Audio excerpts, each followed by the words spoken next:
Hello and good evening. This is another episode of National Divorce Talk Raw. This episode is going to be about how people on the left and the right are pushing America to chaos. We recently had a very controversial episode before this one where I received a fair amount of criticism from fellow liberals. And what they were saying was, it sounds like you are backing up the Republicans. I said, no, that's not what I'm saying. I'm saying that the national Republicans have already been seen by most of California's progressive population as children in the room, as chaos agents, as not to be trusted. We did this for 4 years with Trump, and the thinking was that the Democrats and the progressives were the adults in the room. My point with the last show and with this show is not to celebrate the Republicans. It's to point out for liberals, we already knew they were the children in the room. So when liberals also act like children in the room, that's when it gets really bad, because it means there's no more adults in that room at all. And it's all going to be Lord of the Flies because the last adult left. We'll show you how the left and the right are moving us closer to, frankly, what my family escaped many generations ago in Latin America, a failed democracy that no longer seems to work at a systemic level. Are you ready to Cal exit yet? No? Well, check this out. Be scared, and I'll come right back and ask you again.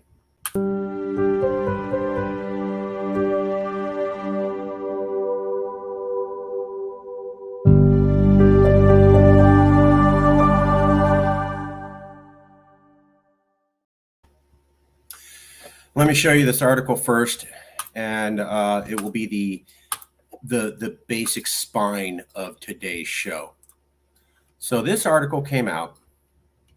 Trump supporters' threats to judge spur democracy concerns. That came out recently. Hundreds of federal judges face the same task every day: review an affidavit submitted by federal agents and approve requests for a search warrant.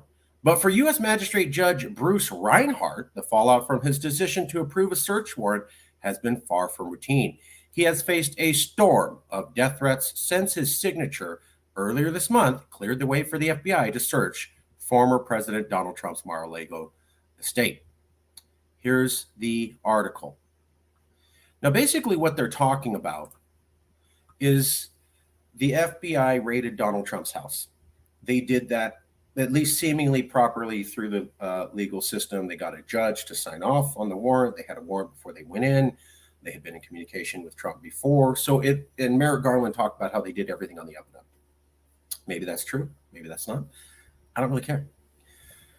The point is that I'm going to show you a couple quotes from this article, and then I want you to think about what that means for America at a larger stance. So what the article's saying is that judge issued the subpoena, that judge okayed the search of Trump's house. Because he's a federal judge, and because he okayed that raid, and because a lot of people in America don't think that raid is fair, whether they're right or wrong, that judge is now receiving death threats. And so this article's saying, oh my God, we cannot have a country where judges receive death threats, where institutions are challenged and their authority questioned. My God, if you have a system where people challenge institutions and defy authority and threaten judges, that's a total breakdown of democracy. Now, what I found interesting in that article was that they have zero examples of the left doing the same thing they're accusing people on the right doing. And again, I don't like Trump. I don't like Trump.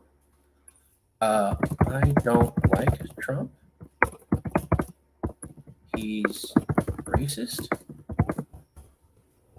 And I left the Republican Party before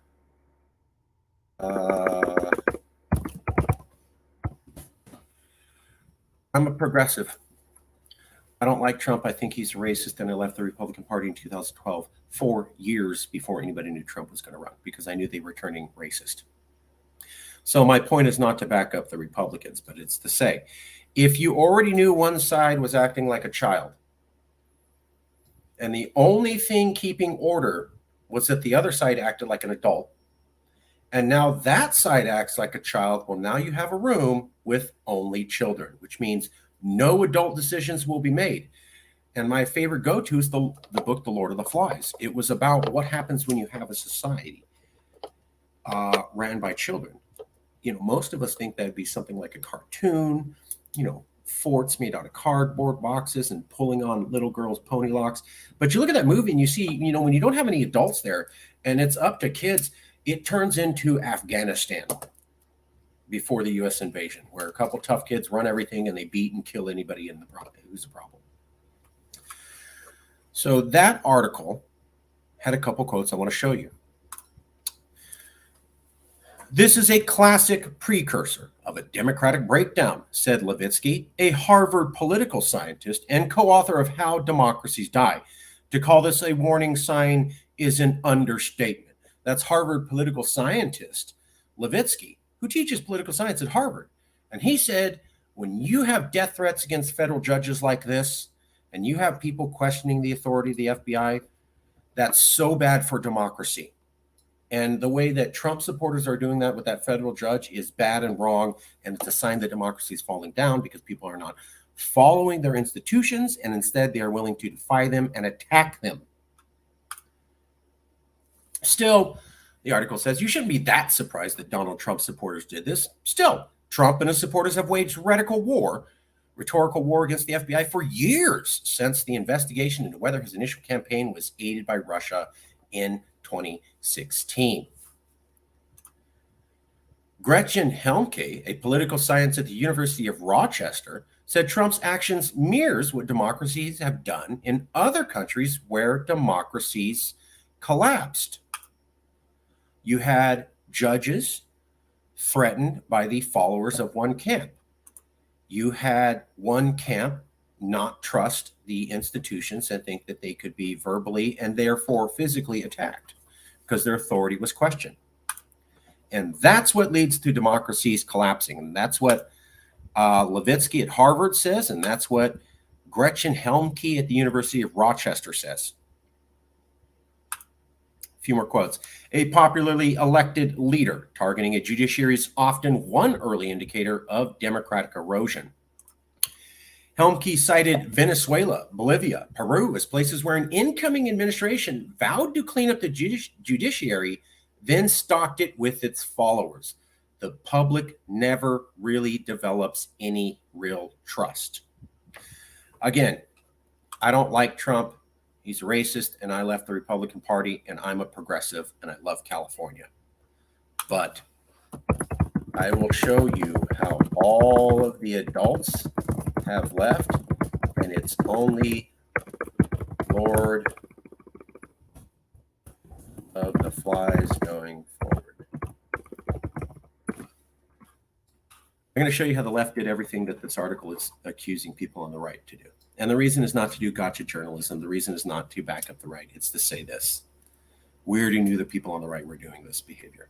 And that was bad for America. I agree. But now the people on the left are doing the same thing. And that means we're going to Lord of the Flies because everyone's a child and nobody knows how to act like an adult. So here's some of the behaviors.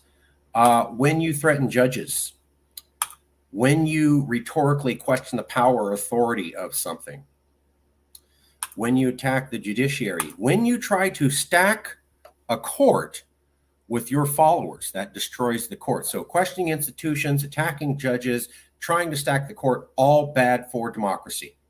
That's what they're saying. That's what this article says. Well, let me show you a few things. So that's what this article says. Multiple professors. Hey, you can't threaten to kill judges. Hey, you can't have years-long rhetorical debates questioning the authority of an institution. Hey, you can't stack a court with your followers. These are all things that happen in failed democracies. Okay, sure. Well, first, let's start you off with this. That's General Michael Hayden. And he says, sounds about right, to a tweet by Michael Beschloss, who talked about how the Rosenbergs were convicted for giving U.S. nuclear secrets to Moscow and were executed in June 1953. Michael Beschloss is talking about how Trump was accused of taking possibly nuclear secrets. And he said, hey, last time someone stole nuclear secrets, we executed them. And then General Michael Hayden said, sounds about right. So what that means is this. An ex-CIA chief, an ex-top intelligence officer said that the former president should be executed. He said it. You have a top former intelligence agency agent saying, let's execute the president for his crimes. Oh, look at this. Here's Colombia. And an ex-intelligence chief is on trial for killing a presidential contender. Colombia is seen as a failed state. And here we go. Their intelligence chief murdered a presidential contender, and that's what happens in a failed state. Now, that hasn't happened here, but we have our intelligence chief saying, let's kill a president. Also, I want to point out the time that James Comey came out, the director of the FBI, and he talked about how Hillary Clinton had also lost secrets, and he rebuked her publicly. Because the FBI director criticized Hillary Clinton for not handling secure secrets correctly right before the election, he was criticized. The FBI was criticized as being political and not needing to be respected. Comey comes out and faces fury for cryptic letter about email, Clinton email. That's not conservative. So Democrats declare open season on Jim Comey. So that's the Democratic Party. Who's the feds? Why would they do this? Let's not respect them. Let's slam down the FBI. So that's Democrats. That's Politico. That's a liberal magazine. This is an international magazine. And this is also a mainstream liberal magazine. And they are all saying Democrats went after the authority of the FBI. Nobody remembers that these days. Well, here's another thing. In June 2022, Justice Kavanaugh was almost executed. And what's interesting is that Senate Minority Leader Chuck Schumer in 2020, when amid a discussion of abortion, he said in part, quotes, I will tell you, Kavanaugh, you have released the whirlwind and you will pay the price, end quote. It seems just a smidgen pertinent that in May, then White House Press Secretary Jen Psaki refused to condemn the protests outside of Supreme Court justices' homes, which started after the leaked draft of a high court decision overturning Roe v. Wade. So that's Chuck Schumer saying you'll pay the price to Supreme Court justices. That's kind of veiled language that could be interpreted as violence. He was not criticized for that. That's also the White House refusing to criticize the protests where a Supreme Court justice almost was murdered. Not an exaggeration. The real reason Washington ignored Kavanaugh's would-be killer, again from Politico, a left liberal magazine, also talking about how the liberal media did not want to cover Justice Kavanaugh almost being killed.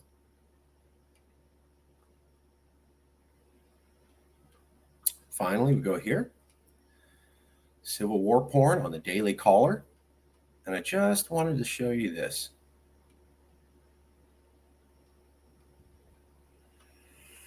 One second.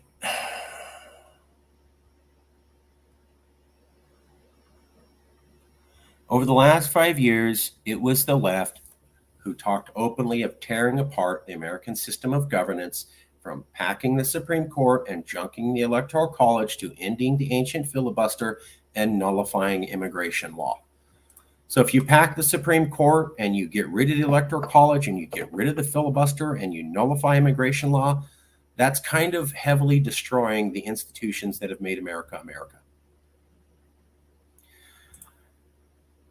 There was a time where judges were killed in Colombia, 1985. This is when Pablo Escobar was around. 12 judges, or half the Supreme Court, was killed. It was called the Palace of Justice siege. and it was very violent. The point is largely this.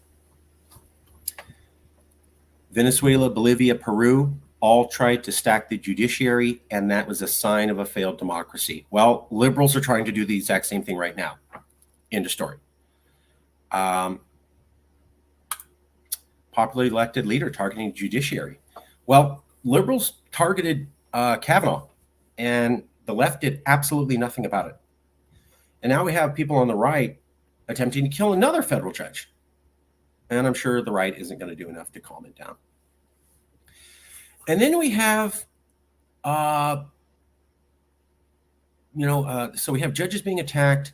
We have, the rhetorical war against the FBI, which helped tear down the respect for the FBI. And that goes back to 2016. And so when you initially tear down the respect for the FBI in Trump's camp, you can see how it gets to the point where now they're attacking the FBI because they already tore down respect for them.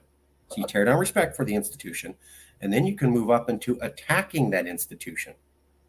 Violence is bad. Violence is wrong. Nobody should do this.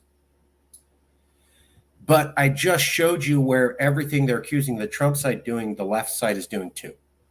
And again, that is not to criticize the left.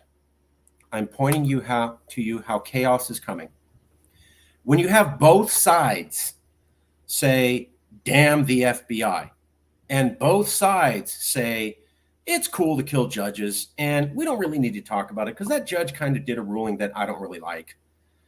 And both sides are trying to use the legal system to get around democracy. The Republicans hijacked the nomination process for Supreme Court justices because they couldn't win elections, and they wanted the Supreme Court to start undoing laws they could never get passed. Horrible, not good for democracy. In return, the Democrats are saying, well, let's stack the court, something that was ruled unconstitutional when it was proposed last time by FDR in the 1930s. So when you have both sides saying we can jerry-rig the court how we want, and both sides saying it's cool to kill judges, and we don't need to talk about it if our side was trying to kill judges because that judge was bad because they did a ruling we don't like, and both sides saying I don't have respectability for this institution at different times, but all within the last few years. The Dems slammed the FBI in 2016. Well, now it's 2022, and the FBI is getting slammed again. That's only a few years apart.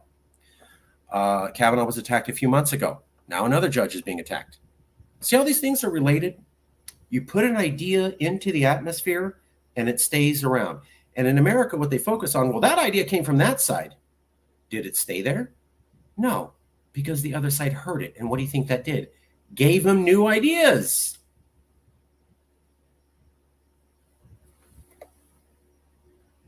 You cannot defy institutions, question the authority of institutions, say it's okay to kill judges, not care when that happens, and also try to stack the court or jerry-rig the legal system just to win political elections and think that democracy is stable.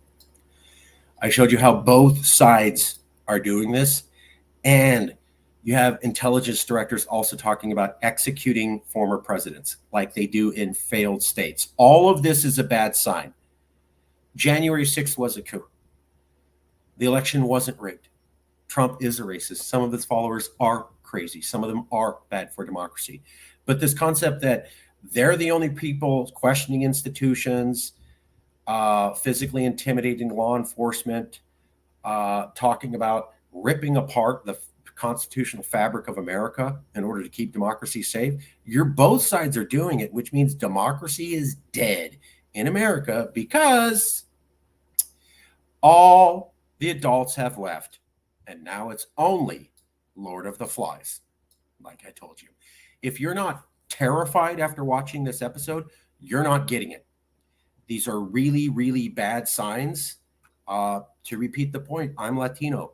The reason Latin people are in America is because our democracies failed because of constant American invasion and destabilization. I studied foreign policy since I was 18. I'm 45. It's been about 27 years. So I knew as a boy what a failed Latin American democracy looks like. And then I studied foreign policy from age 18 to now about 27 years. It's all lining up. America looks like a failed Latin American democracy. I don't like the Republicans, but I've been saying that for years, way before they ever started saying it. And I was pointing out hard structural things like this. Not a comment of the moment, not something emotional, a dispassionate infrastructure analysis of the government environment and its stability. Bad, bad, bad. Things are only showing breakdown. You should be horrified by this message. Are you ready to Cal exit now? Told you I'd ask you again. And I bet you're thinking a little bit differently about how you'd like to respond. All right, let's take a look at the comments. Been ready to Cal exit for years, dude. Bob Tomlin. Sup, brother? It's failed. Yeah. Hey, nice. Yeah. So Yashun, agree. America's failed. Bob Tomlin, we agree. You know, it's time to Cal exit. I'm just trying to let everybody else in California know that when we talk about this, it's not our desire to Cal exit is not based upon fantasy. It's based upon a detailed and highly informed understanding of how America actually works. Love you too. I saw your text. I'll text you back, Yashun. Sorry, it's a busy day. I saw your text. I'll text you back, brother. All right, that's it for us. Think about it, because I bet the next episode is going to be an update where things have gotten even worse than they are now. I can almost promise that.